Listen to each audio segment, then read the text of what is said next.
the images are disturbing and depict behavior that does not appear to be in accord with our policy. There is a crisis right now in policing, and there's only one person that can fix this, and that's the police.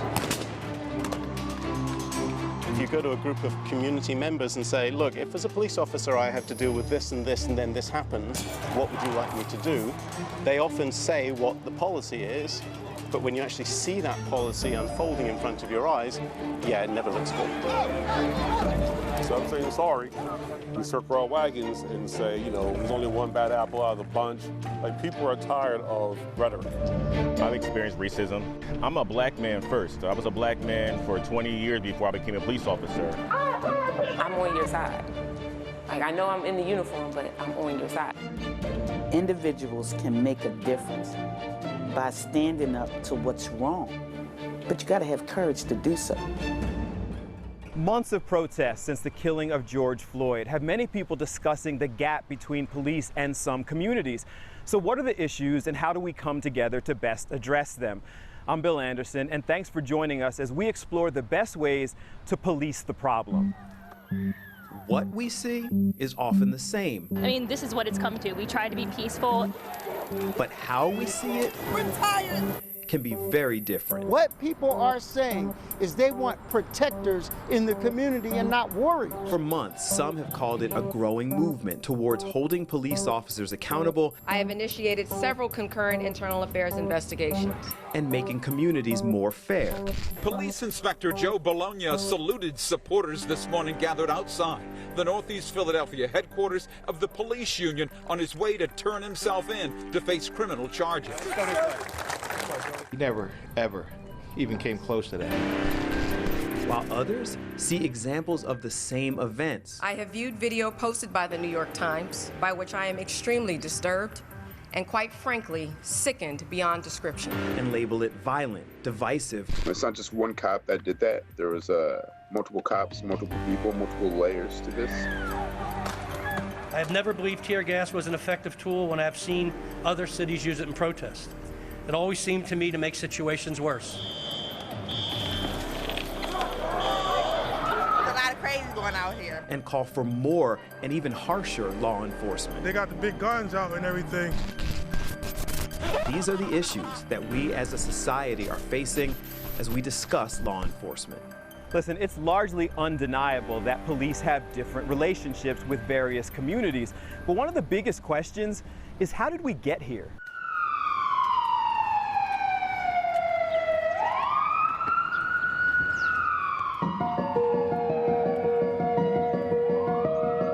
Historically, police forces have been used to control black populations.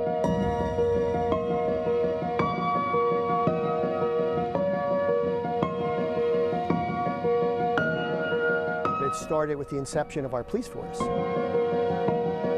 One of their jobs was to catch and bring back property, and that property were human beings who were enslaved Africans. The reality is that there has been a dysfunctional relationship between the police force, which was almost completely white, and with the black community in Philadelphia. This is not to say that all officers are racist, but there's documented cases of excessive abuse to the black community. We talk about Rizzo, I think, because people remember Rizzo. I'm a Philadelphian, I remember Rizzo. So I don't believe that a lot of officers were necessarily knowledgeable about American history and the abuses that took place 10, 20, 50 years or 100 years ago. I think that what we're going to see is a new generation of officers that are more attuned to American history and how American history repeats itself. And most officers are extremely professional, and in the course of their service, never have any issues. They never pull their weapon, they do everything they're supposed to. But there are officers that just basically have to be held accountable for their actions. At some point, the older teachers or older police officers are replaced by younger teachers and younger police officers. One generation basically moves on, and they're replaced by another generation that is, I don't want to say the word woke, but they have a very different understanding of what civil rights mean. What does civil rights mean for someone that's black or brown or transgendered or gay? That wasn't the case in 1970 in Philadelphia, that if you were black or you were brown or you were gay, your civil rights were just routinely violated, and that was baked into the culture of policing at the time. I don't think that's the same now. I think there are certainly problems that police departments have, but I think that there is absolutely, I think, an attempt to better address the civil rights of anyone in every community. Coming up, walking that fine line between being a cop and supporting your neighbors calling for change. Do you have to pick a side?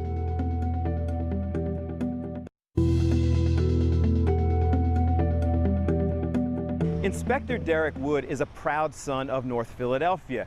He grew up there, he went to school there, and at 11 years old, it's in that neighborhood that he decided he wanted to be a Philadelphia police officer.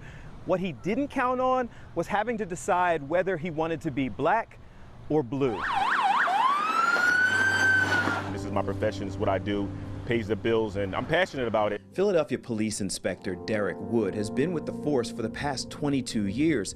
He loves overseeing the Southwest Patrol Division, which includes the 12th, 16th, 18th, and 19th districts, but he's not confused about who he is or the role he plays. I'm a black man first. I was a black man for 20 years before I became a police officer. And when I take the uniform off from a black man, my brothers are black, my sister, my mom, my son. He won't stop being himself, even when he's doing a job that many people seem to despise right now. I think that we have the same experience in the sense that I've been a victim of racism. I've experienced racism. I've been called names. At the height of the unrest following the death of George Floyd, his nose was broken by people who were throwing bricks on 52nd and Market Streets. Two of my captains were also injured. So when I was injured, it definitely hurt me in the sense that part of my reason I became an officer was to make the neighborhood safer in the inner city.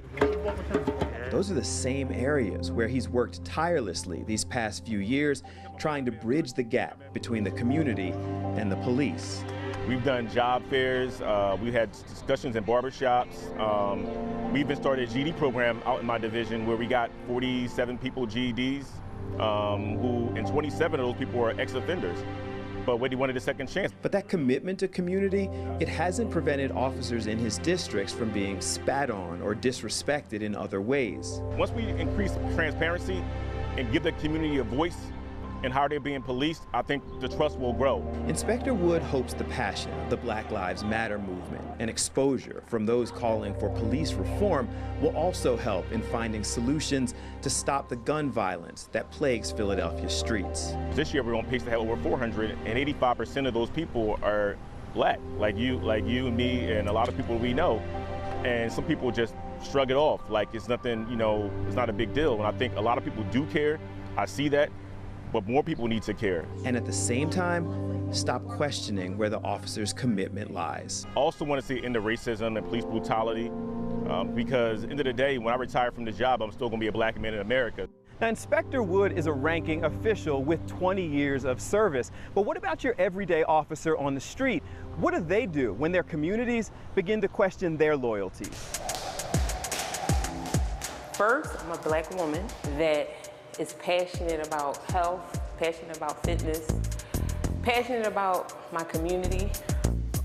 Jay Gordon is all about her community, opening a gym to serve her neighborhood.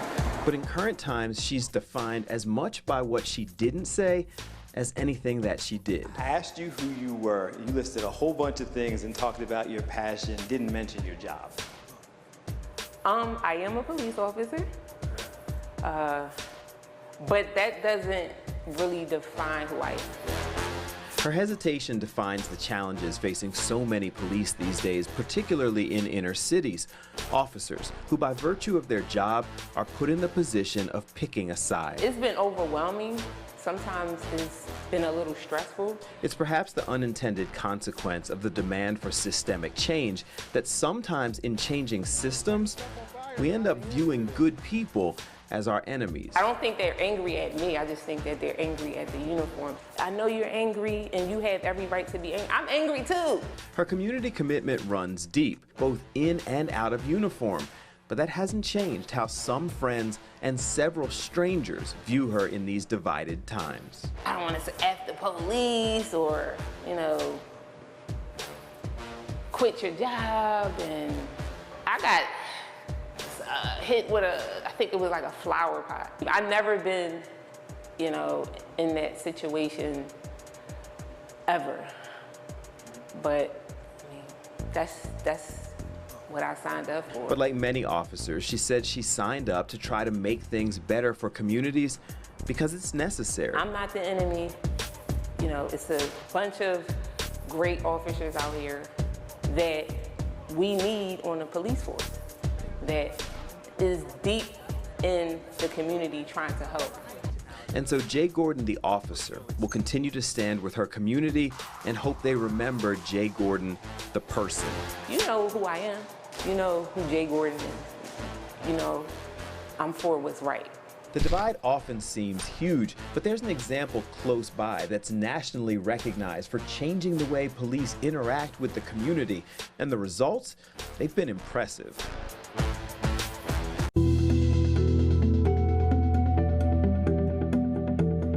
Just on the other side of the bridge in Camden, it was once a city and honestly a police force that many people wanted to stay away from. But now people across the country are looking at them as a model of ways to make things better. You know, the city of Camden is a very challenged city. It's 96% minority. In cities of 50,000 or more, it's the poorest in the country with a per capita income of less than $14,000 a year. The statistics about Camden, New Jersey are chilling, but they're also necessary to hear because for those who doubt that change can occur, if Camden could get better, then there's hope for everyone watching. So not only is crime down significantly, quality of life in neighborhoods are up significantly, unemployment is down, and graduation rates are up too. J. Scott Thompson was the chief of police in Camden for more than a decade before leaving last year. It's getting police officers out of their squad cars. Along with the current leadership, they're widely recognized for changing the culture of how police and community interact. See you, man. Yes, sir. What we found was that it wasn't that people didn't want us around. People just wanted us to behave differently. It's an instructive example of what can happen when we get past the belief that police and communities must remain adversaries. Rather than just pushing back and saying, we're law enforcers, we force the law, these other issues are outside of our control. If you don't like it, don't break the law. Well, that's disrespectful. That's not being realistic. I mean, we have to coexist in this environment. What we need and what you need to remember of what the people need from you. Now, contrary to popular belief, he says they didn't really defund the police. They did own responsibility for their actions and shift resources to provide support and not just enforcement. But the reason why Camden's better is not because the police were standing on corners with riot helmets and shotguns and nightsticks. It was because police stopped acting like warriors and acted like guardians who facilitated, convened, and empowered people. Camden is better, not perfect, and reform was easier because they recreated their force from scratch in 2013, allowing them to stop writing many minor tickets that they say caused financial hardship and get rid of officers who wouldn't adapt. He's not saying this is the model for every city, but he is saying that being partners rather than enemies may be the necessary mindset. We still have human beings. We still have officers that make mistakes. But I think that we have built up enough legitimacy and credibility with the community, enough to the point where even when things go wrong, we get a benefit of the doubt. That came from critical self-analysis and community accountability. There is a crisis right now in policing, and there's only one person that can fix this, and that's the police. And that means that we need to be willing to change. We need to first be willing to listen to people and stop trying to give answers, stop trying to give excuses. And it looks like Camden will continue to be an example of potential progress for any area just looking to make a difference. The issues are on the table, so what does a panel of law enforcement experts think has to happen to better police the problem?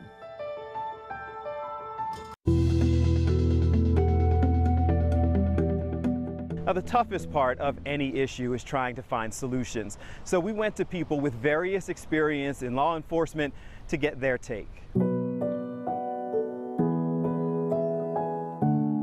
27 years law enforcement. I retired from West Hampton as the rank of lieutenant. Yeah, I joined policing as a cadet when I was 17 years old at the Metropolitan Police in London, in England. Got a PhD, became a college professor, and I've been in Philadelphia about 20 years. 1986, I went into the police academy.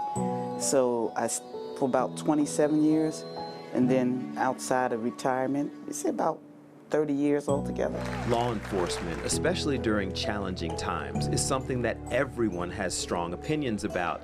But we wanted to speak to experts with first-hand knowledge that many will never experience. It's really easy to come up with a hashtag. It's really difficult to turn this into a policy that moves us forward and doesn't necessarily move us backwards. The soup of different ingredients. There's facts, there's feelings, there's fiction, right? There's miseducation, there's misinformation. Through their experiences, they all know the challenges of responding to community backlash. Courage. Individuals can make a difference by standing up to what's wrong, but you got to have courage to do so. Law enforcement, to me, has been unapologetic for way too long. Right? When something happens, sometimes what we do is, instead of saying sorry, we circle our wagons and say, wait till the investigation concludes, or, there's only one bad apple out of the bunch. Like, people are tired of rhetoric. Their various backgrounds provide insight into many of the issues making headlines. Issues like, how do we interpret viral videos? I think we have to move away from this idea that we're going to make judgments on things on the basis of 10-second videos. With George Floyd, I mean, that's 9 minutes of video. I don't think anybody has any doubts on what happened there, and rightfully called it for the awful and unlawful incident that it was. You make sure that you control the narrative, so that the residents know each officer almost on a personal level, so that God forbid something happens, you want the residents to come in and say, you know what, no, time out. I know Officer Johnson, he's a great guy. This isn't based upon race. Something must have happened. Is it fair that police and community, many who have good relationships, are often painted with the broad brush as enemies? It's not fair, but police have a whole lot of power. And so therefore those that have the most power need to do the most changing. It's a sign from the community that they're not happy with how things are. And I think if you're not being responsive to the community, then you're not really properly being in policing. How do they feel about a growing and largely misunderstood defund the police movement? I'm hoping it means redistribute funds, because the majority of a budget in the police department is salary and benefits. Right? It's not equipment, it's not cars, it's not uniforms, it's training and it's salary and benefits. And a lot of the things that people are asking for is more training. I've seen people argue that we took money away from mental health and we gave it to the police, and that's really not the case. So it's not an issue of taking money from here and putting it here, it was more an issue of we wanted to cut taxes. And ultimately, how do we fix this? People need to understand that what they've done in the past hurts. People need to understand that some of the things they're still doing today hurts. Have the hard discussions. I think where we go with it is going to be very challenging, but it's always good for us to be thinking about how we want to be policed. This is something that has to be done continuously and like 365 days out of the year. Right? It can't just be a national night out. It can't just be, a moment around the basketball court shooting hoops and taking a picture or doing a TikTok dance. Like, this is every day. Next up on Our Race Reality, stay with us for our final thoughts.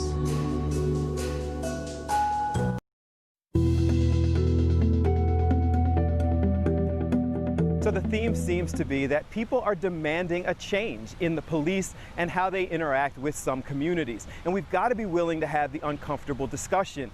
We're committed to keeping that discussion going, and we hope you'll continue to join us.